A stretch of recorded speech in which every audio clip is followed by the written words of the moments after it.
Welcome back to the Lanterne Rouge Cycling Podcast. Here with Benji, as always. This show is supported by our show partner, Col. It's the Vuelta a España Stage 12, 175 kilometres long. We didn't expect GC action. If I want to disappoint you, there was no Roglic mad descent attack today, but it was an incredibly exciting finale to this stage. And I can't wait to get into it.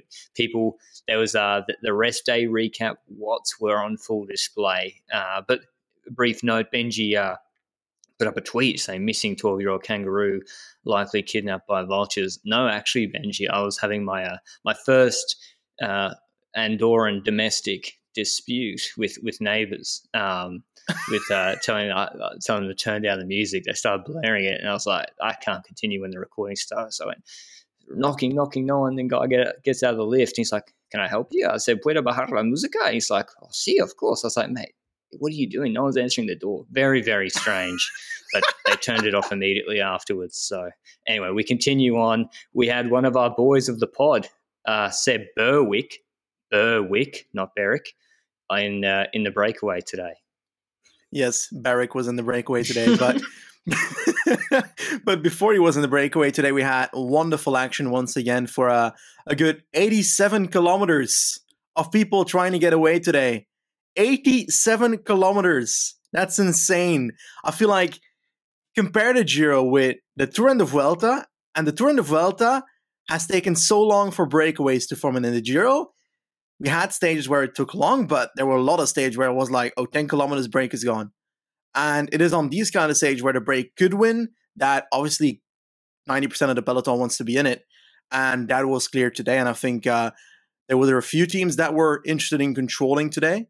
The likes of UAE seemed interested from before the stage already. Trenton said in an interview that they might control the stage and try and get him over the climbs, drop some sprinters, and hope for a reduced bunch sprint. And I can't spoil if that happened, but we had a breakaway forming. Yes, indeed. Berwick was in that breakaway, but it wasn't a strong breakaway. It was the typical breakaway where you're like, okay, this is unlikely to go to the line because it has a lot of those wildcard riders in it. We had Van Gils, Amesqueta, De Wolf, Yetzebol, Armé, Ituria, and indeed Berwick. And that breakaway held on for quite a bit, but never got a gap larger than a minute and a half. They actually formed in a bit of a feeding zone. So usually you don't have it that people try to attack in feeding zones, but some of those breakaway riders decided to break the unwritten rule and join the breakaway instead. Nonetheless, in the peloton, Jumbo came to the front and paced a tiny bit, and then UAE simply took over, and they were the team that was taking control for basically the entire stage from this point onwards. I didn't see too many other teams at the front of the peloton, to be honest. And we went over the first climb, and this is not the steepest climb. A complete fake news climb, by the way, because it's like a 7-kilometer climb of like 7% and not necessarily a 13-kilometer climb of 3%. Very big difference, that one. Nonetheless, indeed, UAE pacing, but you know that they're trying to lower the tempo to make sure that the sprinters can hold on. And that's where the gap to the breakaway goes from a minute to a minute 40. Obviously, the break spending a lot more energy doing that. The peloton trying to reduce the tempo to indeed let their sprinters hold on. And that's what they did. But chaos ensued on the descent of that climb because we had a crash in the peloton. And I felt like it was Van Baarle that slid out or something in a corner, in the inner corner, and he took out a lot of riders to the right side of the road. I am not sure if Van Baarle was the first to crash, but that's what the commentators have said to my mind. And we had Roglic in that crash. He was down, and he looked to be pretty damn calm about it. He was standing up, wobbling about to his bike, takes his bike, woggles back to the road, and starts off. The entire team basically waiting for him, and the chase has begun. But quite a few other people in that crash, and I think we had a crash a bit earlier as well with Bayer, right? That seems to be a bit worse, but hopefully Alpecin Phoenix's Twitter socials can get us up to date there as well. But we had lots of splits in that descent, and it felt like Jumbo was trying to come back, and we had just groups everywhere, and they had to go from group to group to group, right? Well, Benji, name a more iconic duo than the jury car pacing Jumbo-Visma back during the Vuelta happened in 2019. Most outrageous thing I've ever seen. But listen, the UAE just kept doing their pace at the front. No other GC team took it up. Jumbo just had to work their way through a lot of gaps, a lot of groups, which took time. It was also a bit sketchy, but they didn't seem particularly panicked. They came back easily. Yates also caught up. Yep. He didn't get the benefit of the cars as much, and he came back as well though. So it wasn't particularly impactful, the crash. This stage was all about the final climb called Alto del 14%. Which is just, what a name for a climb. It's a lie. It goes up to 16%. Really? Yes, it does. Well, it's 7.3 Ks long at 5.5%, but it's really about 6% for 5 Ks, then a 12% K at the end of the climb, and then like a false flat finish. So this is what's really difficult about managing these stages for your climby, sprinty boys like Trentin, Matthews, and Court. What's really hard is you can catch the break, which they did by this point. But if you get attacked on that last steep bit of the climb, and we only have 19 Ks to the finish, which is half descent, half false flat downhill, you then have to make sure your sprinter isn't getting dropped. And if they have been dropped a little bit, let them come back, in which case you're not pacing. Your other domestiques, unless they're, Schultz is probably okay, but you have to wait for your other domestiques to recover to begin pacing. You can't move up on the descent because they were all at the back. So it's very, very difficult to control a late move from some climbers on that sort of climb, even if you have done a good job controlling the breakaway. And that's what we saw, Benji, because the GC team's not interested. Like Bahrain, I think Caruso was at the front, slow pacing, and then we saw a move out of that group. Yeah, Ciccone was the first rider to make a move, and Vine was already sitting at the front ready to respond. Then that duo went off the front, and they actually took a pretty decent gap of like 15 seconds on the peloton itself, where the tempo was being done by teams that, well, UAE was spacing, and then they weren't because they realized that Trentin was off the back with Matthews, so that was a bit of a problem for those teams. But with Vine and the other guy up front, then you know that other people will try and follow. And Henao was one of the riders that decided to jump across. Who was the fourth rider? Bardet, right? Yes. Yeah, Bardet went off the front as well. And they formed a 4-man group at the front of the race. They had a solid gap of, I think, 20 seconds roughly at the top of this climb. And they were trying to build that even further into 25, 30 going into the descent.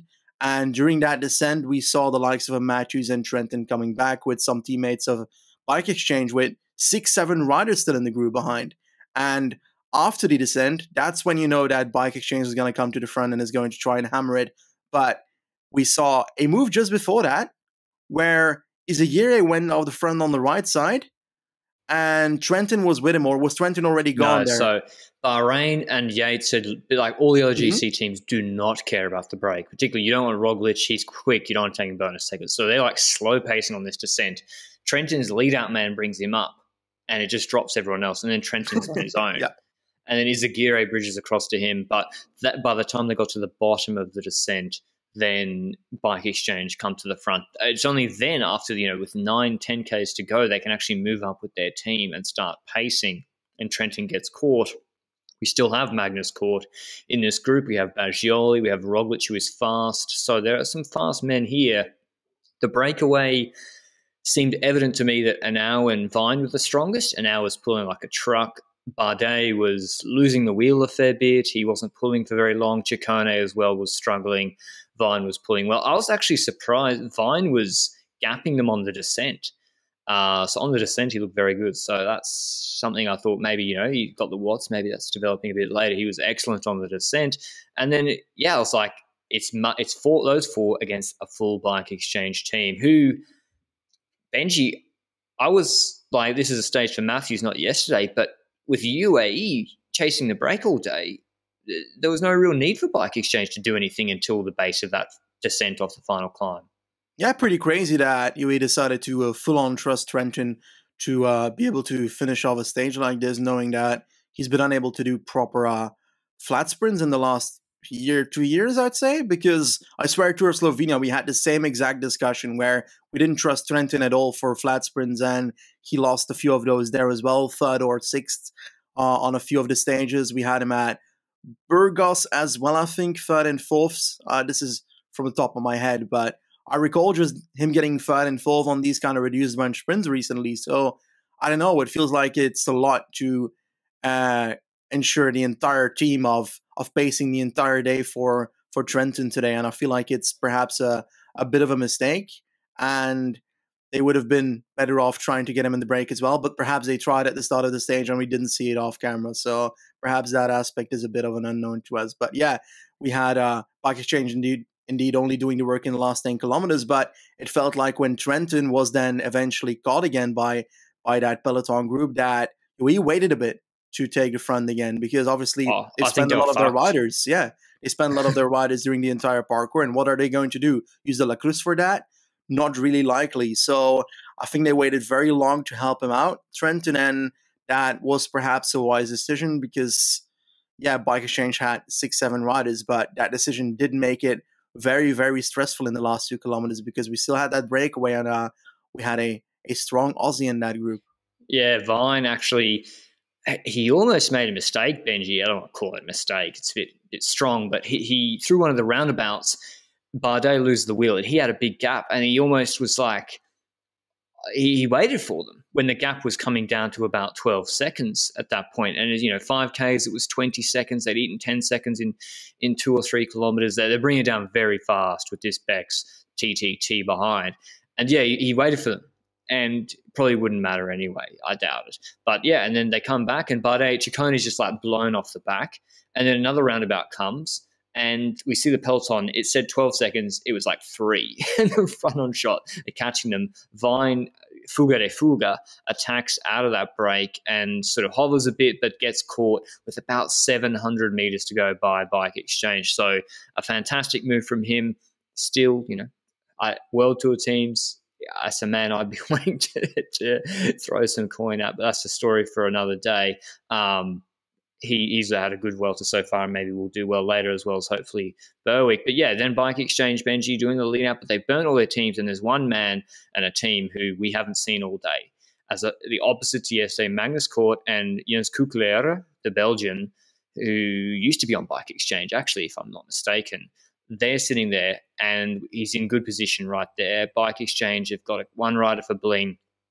Kuklera brings Cort past Matthews at a rate of knots, and the lead-out man for Matthews loses his wheel. Baggioli is on Cort's wheel. Matthews then has to close this gap of like several bike lengths in the wind in the last 400 meters, 300 meters. Never ideal. Cort opens his sprint pretty early, and he actually gets Baggioli off the wheel a little bit, and Baggioli tries to come around to the left. I thought he might have been doing it, the young Italian who we've actually been touting, but Magnus Cort is too strong. Third on the Aragon sprint stage, Benji, which is a tell. Why is he an underdog? Why is Magnus Cort an underdog? Why does no one ever ask EF to do anything? And why does everyone let Magnus Cort do what he wants when he's got third in a pure bunch sprint earlier in the week and he's on incredible form? I think that the main reason here is yesterday we had him just being called with 200 meters to go. It felt unlikely that he was going to be the biggest candidate today. We said yesterday Cort would be ideal for the stage, but we don't know if he's going to be recovered from yesterday. Well, turns out the answer is yes. And it is also kind of the one of the final few stages where he can do something great at here, because while tomorrow is a flat sprint, he said that it's going to be a rest day for the team. And the stage after that are a pure mountain stage. Well, we know we can climb, but he's unlikely to hunt for those as well unless he wants to get 5 stage wins in this Vuelta, which I wouldn't even be surprised by anymore at this point. But I think the main cause for the underdogness is yesterday. I think if it was a stage like this, similar situation without yesterday's event of Cort being that far up and just God before the line, then I don't think you'd have everybody looking over him so easily. Because, yeah, that's indeed what happened today. And I feel like in breakaways, he's a bit underrated as well, because the peloton tends to underrate him and then makes it pretty scary by the end when they're on the brink of catching or not catching him. So, yeah, it's a godlike rider at the moment. 2 stage wins, on fire. He won a similar sprint last year, the Salamanca de Ciudad Rodrigo, 162 Ks, had a lot of climbing in it as well. He beat there, I think, Robla, who actually got blocked in. Yeah. and Dion Smith-Valverde. Very similar sort of sprint. So incredible work from him and Jens Kukalera. And yeah, otherwise, there wasn't really any GC action. I just think a very, very exciting stage, Benji. One thing I want to note, which we don't see, I mean, you see it occasionally, and Nico Roche brought it up on the live broadcast because he spoke to Matt Winston, the DS of DSM, which I really want to commend this, is DSM got Chad Hager in the break, and then they were like, it's not going anywhere. Just stop. And they pulled him out when the break had a 90-second gap, was working cohesively. But they made the decision that it's not, just save your legs, and he dropped back. And I think that is something which is smart, and we don't actually see that often, and it was correct. Yeah, I think that it's a wise decision. I noticed it as well, that he was talking to his radio, but I wasn't sure whether he was hearing the fact that he should wait or whether he was saying to the radio, yeah, I'm dropping. So it's good that we've got a confirmation on that. But I think that's also the difference between a team like DSM here, who doesn't care about sponsor recognition and breakaways as much as, for example, a wildcard team who will gladly send their riders out to get slaughtered in the breakaway just to get a bit more attention on the broadcast and so forth, and just to get that biased subjective vote on the combativity system in as well, because Lastra won combativity yesterday and not Magnus Scott Nielsen, and I can't get over it. Who won today? It might have been Lastra went for a meme attack again, didn't he? It probably would have been Itoria. But it's the Oiskaltul rider that attacked once on the top of the last climb, Mikel Ituria, yes. So we didn't see any GC big movement, no Roglic descent attacks, Benji. But I'll do the final top 10, lest I forget. Court winning ahead of Baggioli, Matthews, Trentin, Krohn, Groschartner, Antonio Jesus Soto. Isn't he the boy you've been calling for top 10s, Benji? He got his top 10. Did he get his top 10? Awesome, 7th. Man. Good job. Yeah, a lot of the time people think that Lobato is the one that is sprinting for this team, but it seems like Soto has been doing so instead in this Vuelta so far. And he's showing himself. Obviously, being 7th here is not a godlike result, but it's good enough to be noticed. And that is what is necessary. That's also what's good about the fact of Avine getting in such an attack today. While he might not take the stage win here, he was the strongest eventually in that group, and it would lead to more attention to his name, and he gets more credibility for that and reputation. So get wrecked, Jay. That is their slogan, right? That's the slogan, yeah. Okay, yeah, I'll do a 50-50 merch deal with the Vine family on that. We'll take that offline. Lobato actually got dropped, Benji, finished like 16 minutes back, so maybe Soto's climbing well as well. Otherwise, Odd Christian Eichen keeps the jersey, and I think tomorrow he should be. That's the beauty of being a solid puncher like him, and he's pretty race savvy generally. 204 Ks tomorrow is maybe the last pure sprint stage for a while. There's no categorized climbs, a few rollers at the start, but in the last 50, it's nothing. There's a bonus gate. It says 12 Ks to go in an intermediate sprint there. Why? Why would you have that there? Nobody's going to go for the intermediate sprint because the sprint is 12 kilometers later, and nobody's going to go for the bonus gate because why would you care about 2 seconds right now when you need to save energy? Well, perhaps some people will care. No risk, no glory, Benji. Even if risk reward is completely skewed, if you just do that, then Jakobsen, or do you think that his attempt to get over the climbs today might have influenced his energy for tomorrow? Because he went over the second climb and was in the peloton just before the second climb. I'm not sure. I think he should be okay. He won the last stage of the Vuelta in 2019, wasn't it? He seems to have pretty good resilience. Who are we talking about? Jakobsen, right? Yeah, he won the last stage. Didn't he win in Madrid? Really? Yeah, I know. You're right. Did. Yeah. Jesus. So I think he should, if he gets through the Grand Tours okay. I like him for tomorrow, obviously, with no Jasper Philipsen, who's out with a fever. Arnaud Demar turned 30 today, but doesn't have Guarnieri, so I'm picking Jakobsen, Benji. I can't really stray away from him. I think that he's a favorite, to be honest. Like, I want to pick someone else. I think that Dainese is going to win. Nah, I think Jakobsen wins, but just to have a bit of an opposition here, I'm going to go for Dainese. I don't know why. Yeah. Okay. So that was the stage today. Other learnings from it, I guess, are Not too much. Just it is very difficult to control these sort of stages. And we saw we spoke about Catalunya stage 1 a couple of times, talking about the stage yesterday. Has a similar late climb, the one that Andreas Krohn won when he countered with Kemna. With Kemna and Luis Leon Sanchez. It's just very, very hard to get organised and to have the team. And Bike Exchange. We should talk about Matthews and Bike Exchange just for a couple of minutes. Benji, is it just the leader man lost the wheel and that just stuffed Matthews' sprint because they're investing a lot in multiple days and not getting the results they'd be expecting. Yeah, I don't even think I blame Matthews completely today either, because sure, he likely wasn't strong enough to win today's stage. Like, that's what I've got the feeling of, but also the fact that his lead out was so easily jumped over by, I think it was it Gökelere or who was it for your verification first that flew past? It was likely not Gökelere in this stage, but did the lead out for court? Yeah. Gökelere. Oh, okay. It was Gökelere, Belgian, yes. But that they went past so fast that it's also just simply the lead out's fault that he can't keep up. Perhaps he's done for because of all the chasing, and that's perhaps a mistake to lean on your own lead out. But did they expect Cor to play a role? They should have when he's still in the group.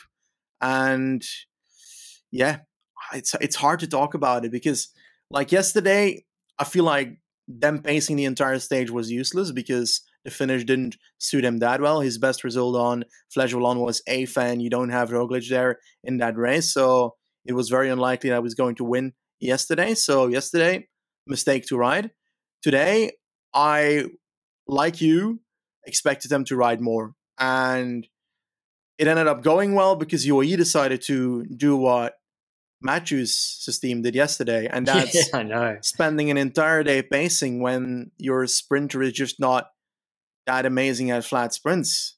And we continuously say that about Trenton, but it seems to be the case, and it seems weird that they spend their entire team on a stage like today. And sure, you were talking about Bike Exchange, but I think the whole story leans on UAE as well, if we count today in it. But do you think it's a structural problem at Bike Exchange where they don't know how to apply certain strategies on certain stages, or do you think that is because they tried to go in the breakaway at the start and it didn't work, and then they have to try and go to a plan B of just trying to control the stage yesterday, or just at the end of the stage today and stuff like that?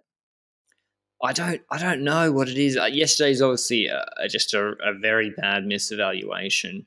But I was, the narrative then would have been if Jay Vine wins today, right? The narrative would be Bike Exchange were too tired from yesterday to be able to pace effectively today, but it wasn't the case. They brought him back like pretty handily, actually. Maybe that panic at the end, it cost their lead out for Matthews. I'm not sure. I think today they just got unlucky. I think it actually was working out pretty well for them. I have zero problem with their tactics at all today, Bike Exchange. But yeah, that's the recap of stage 12 of the Vuelta a España. We'll have the recap of the TT today and tomorrow's stage of Similac Ladies Tour in the pod and as a separate YouTube video. Thanks to Lacole, our show partner, for supporting the podcast. You can get 20% off all Lacole items with LR Vuelta 20 at checkout. And we'll see you with the recap tomorrow. Ciao.